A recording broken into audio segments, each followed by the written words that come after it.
Tomorrow's shadows. It was a chilly autumn evening in Crestwood, a quiet suburban town where nothing unusual ever happened. My friends and I had gathered at Ryan's house for our usual weekend hangout.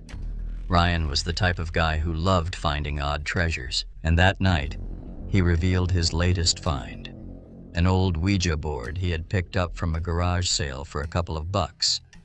The edges were worn, the letters faded, and the planchette had a small crack running through it. "This thing is legit," Ryan said, grinning as he placed it on the coffee table.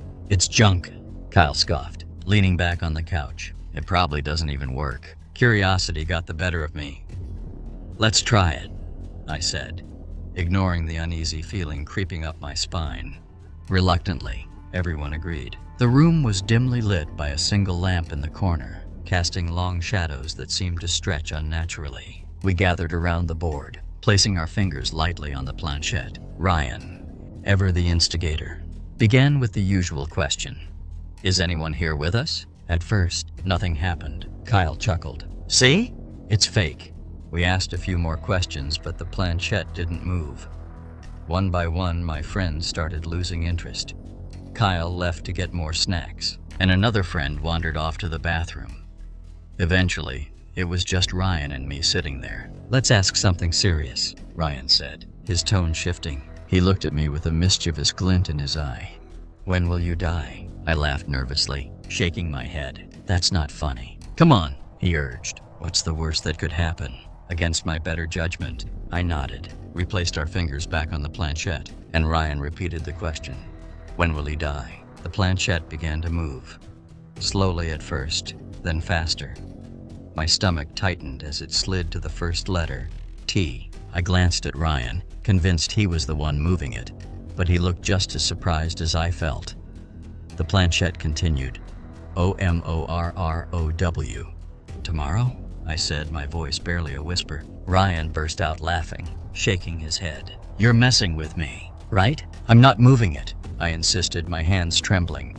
"Yeah, sure," he said, leaning back on the couch. "You've got a wild imagination." I tried to brush it off, but the unease lingered. After a few more minutes of awkward silence, we packed the board away and moved on to other things. The next day started like any other. I got up, fed my dog, and decided to take him for a walk through the nearby nature preserve. The crisp morning air and golden leaves underfoot helped me forget the unsettling events of the previous night. That peace didn't last long. As we neared the edge of the trail, my dog suddenly pulled hard on his leash. Before I could react, the leash snapped, and he bolted toward the road. "Max, stop!" I shouted, running after him. The sound of a car's horn blared, growing louder by the second. My heart pounded as I sprinted toward the road, barely managing to grab Max's collar and yank him back just as a truck sped past, the wind whipping against my face. I stood there, shaking, clutching Max tightly. My foot ached where it had grazed the truck's bumper. It was too close, way too close. Trying to calm my nerves, I decided to head straight home. But the feeling of dread only grew stronger as the day went on. That evening, as I sat in the kitchen scrolling through my phone, a loud crash shattered the stillness. I spun around to see glass scattered across the floor. The ceiling fan, which had been spinning lazily moments before, now lay in pieces. I stared at the wreckage, my breath catching in my throat. Just minutes earlier, I had been sitting directly beneath it. If I hadn't moved, I might not be standing there at all. The events of the day replayed in my mind. The truck, the fan, the word tomorrow. It couldn't just be a coincidence. By nightfall, I was too afraid to sleep. Every creak of the house made my skin crawl. My mind raced, questioning everything. Was the board really just a harmless game? Or had we opened a door we shouldn't have? Days passed, and nothing else happened. But the memory of that day stuck with me, gnawing at the edges of my mind. I told myself it was over, just a string of bad luck. Then, a week later, I received a text from Ryan. "Dude, weird stuff is happening." It read, "I think it's the board." I called him immediately, and his voice was shaky on the other end. "I was going through my closet, and I found the planchette. I don't remember putting it there, and get this, the crack? It's gone. It looks brand new. I didn't know what to say. "Just get rid of it," I finally managed. "I tried," he said. "I threw it in the trash, but it's back in my room. I swear I'm not imagining this." "Burn it," I suggested, my voice firm. The line went silent for a moment. "Yeah," he said finally. "I'll burn it tonight." That was the last time I heard from Ryan. A few weeks later, I ran into Kyle at a coffee shop. He looked pale, his usual cocky demeanor replaced with something quieter, almost subdued. "Have you heard from Ryan?" I asked. Kyle shook his head. "No, he's just gone. No one knows where he is." The news hit me like a punch to the gut. I wanted to believe he had just moved away, started fresh somewhere. But deep down, I knew better. I don't touch Ouija boards anymore. The memory of that night, the word tomorrow, and the events that followed haunt me to this day. If you ever come across one, my advice is simple: don't use it. Some things are better left unknown, and some doors once opened can never be closed. The Midnight Visitor. It was a cold, rainy weekend, and for the first time in months, I had the house entirely to myself. My parents were out of town, and my sister was at a friend's for the night. I had plans to relax with a movie and maybe some snacks, but as I rummaged through the hall closet looking for a blanket, I found something I hadn't seen in years: an old, battered Ouija board. The sight of it stopped me in my tracks. It must have belonged to the previous owners of the house because I didn't remember anyone in my family ever using it.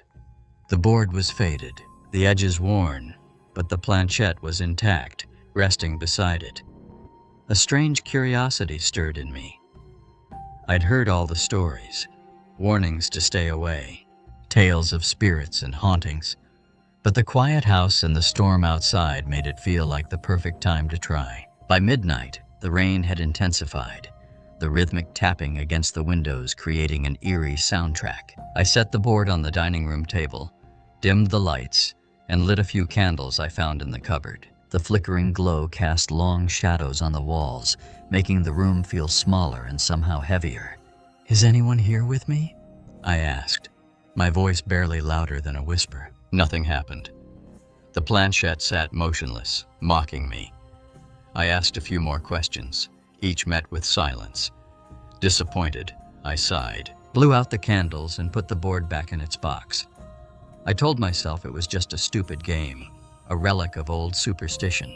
I went to bed, trying to shake the feeling of unease that lingered. But sometime in the middle of the night, I woke to the sound of faint creaking. At first, I thought it was the storm, the old house settling under the pressure of the wind and rain. But the sound came again, closer this time, like footsteps. I sat up, my heart racing.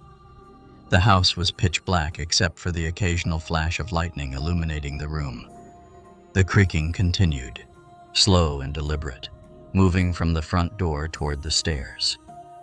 I strained my ears, holding my breath, trying to convince myself it was just my imagination. But then the sound changed. The creaking stopped, replaced by soft, deliberate taps, footsteps ascending the stairs. My blood ran cold. I grabbed my phone, but the battery was dead. Panic began to set in as the steps grew louder, each one closer than the last.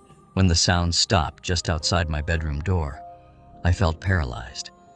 My eyes were fixed on the sliver of light beneath the door, waiting for some shadow to appear. A loud clap of thunder shook the house, and for a split second, a flash of lightning illuminated the room. That's when I saw it. Something long and dark curled around the edge of the open door, like fingers reaching inward.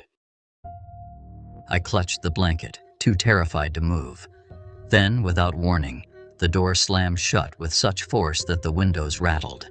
A scream caught in my throat as I dove under the covers. Trembling, I stayed there for what felt like hours, my mind racing with every possibility. Who or what was in my house? The storm raged on, but nothing else happened. Eventually, the first rays of sunlight crept into the room. With shaking hands, I pulled the covers down and scanned the room. Everything looked normal.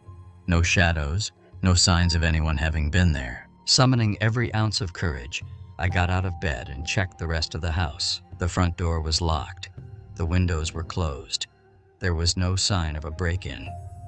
But when I stepped into the dining room, my blood turned to ice. The Ouija board was sitting on the table, the planchette resting neatly in the center. I knew I had put it back in the box. I hadn't touched it since the night before. My first instinct was to get rid of it. I grabbed the board, shoved it into a garbage bag, and ran outside to the curb.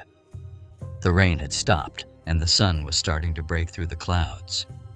I placed the bag in the trash can, slamming the lid shut like it might somehow keep the board contained. That should have been the end of it. But the unease stayed with me. Every creak of the house, every gust of wind, made me jump. For weeks, I felt like I was being watched. I told myself it was just paranoia, the lingering effects of an overactive imagination. Then, one night, I woke to find the board on my bedroom floor. The garbage had been picked up days earlier, yet there it was, as if it had never left. I stared at it, unable to breathe, the planchette resting in the center, pointing directly at me. I don't remember much after that. I think I screamed. I think I threw the board into the fireplace and watched it burn. But even as the flames consumed it, I could swear I heard faint whispers, like a warning or a laugh. I haven't told anyone about that night. They wouldn't believe me. I barely believe it myself. But sometimes when I'm alone, I feel it again. That weight in the air. That sense of something just out of sight. Watching. Waiting. If you ever come across a Ouija board, leave it where you found it. Don't bring it home. Don't let your curiosity get the better of you, because once you open the door, you might not be able to close it. The closet light. It was the summer of 2013 when my friend Alex traded an old video game for a vintage Ouija board he found online. It's supposed to be worth something, he told me, setting the board down on his coffee table. The wood was dark and polished, the letters etched deeply, and the planchette had a small crack but still looked functional. I'm just gonna flip it, Alex shrugged, clearly unimpressed. I don't even believe in this stuff. Curiosity got the better of us that night. With nothing else to do, we decided to give the board a try. Alex laughed as he set it up, calling it just another stupid game. The atmosphere in his small apartment was casual, almost dismissive. But looking back, I think that was the first mistake, treating it like a joke. We dimmed the lights and sat across from each other, our fingers resting lightly on the planchette. "All right," Alex said, smirking. "Is anyone here with us?" Nothing happened. "See," Alex said, leaning back. "It's a scam." We packed it up and moved on to watching TV, the board quickly forgotten. But the next morning, Alex called me, his voice quieter than usual. "Something weird happened," he said. "What do you mean?" "The plants on my coffee table," he said. "They were knocked over this morning. Dirt was everywhere. And the Ouija board, it was on the table." I frowned. "Didn't we leave it on the floor last night?" "That's what I thought," Alex replied. "But I figured maybe I moved it without realizing." We brushed it off. But things didn't stop there. Over the next few days, Alex began noticing small, inexplicable things. Lights flickered when there was no storm. Doors creaked open despite being firmly shut. The board, always seemingly forgotten in some corner, would appear in different parts of the apartment. One night, Alex called me again, this time sounding genuinely scared. "The closet light," he said, his voice trembling. "It keeps turning on by itself." "What do you mean?" "I woke up last night, and the light inside my closet was on," he said. I turned it off, went back to bed, but then it happened again. I thought maybe I forgot, but now I'm not so sure. I told him to throw the board away, but Alex hesitated. "I don't know. Man, what if it's nothing? What if it's just in my head?" But things escalated quickly. The next night, Alex woke to the sound of a muffled click. He sat up and saw, through the cracks of the closet door, that the light was on again. Frustrated, he got up, swung the door open and turned off the switch. There was nothing there, he told me the next day, but it didn't feel right, like something was watching. That same night, he heard the click again. This time, when he looked at the closet, the light wasn't just on. It was brighter than before, almost unnaturally so. He didn't open the door. Instead, He grabbed the Ouija board from where he had tossed it in the corner of the living room, marched to the nearest dumpster, and threw it in.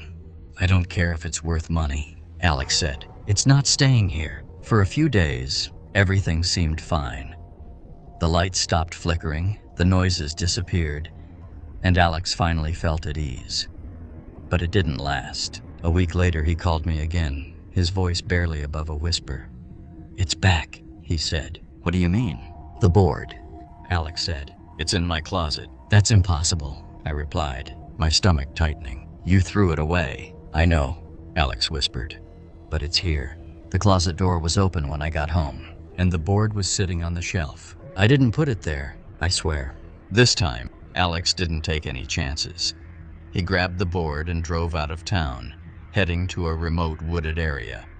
There, he set it on the ground, poured lighter fluid over it, and lit a match. He told me later that the flames burned higher and brighter than they should have, and as the fire consumed the wood, he swore he heard something, a faint whisper, almost like laughter. After that night, the strange occurrences stopped.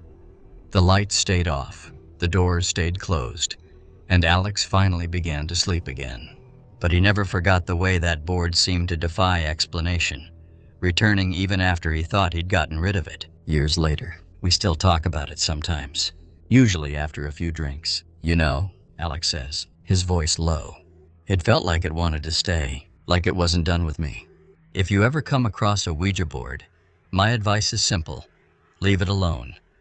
No matter how old or valuable it looks, no matter how curious you are, don't pick it up. Some things aren't meant to be understood, and some doors, once opened, can never truly be closed.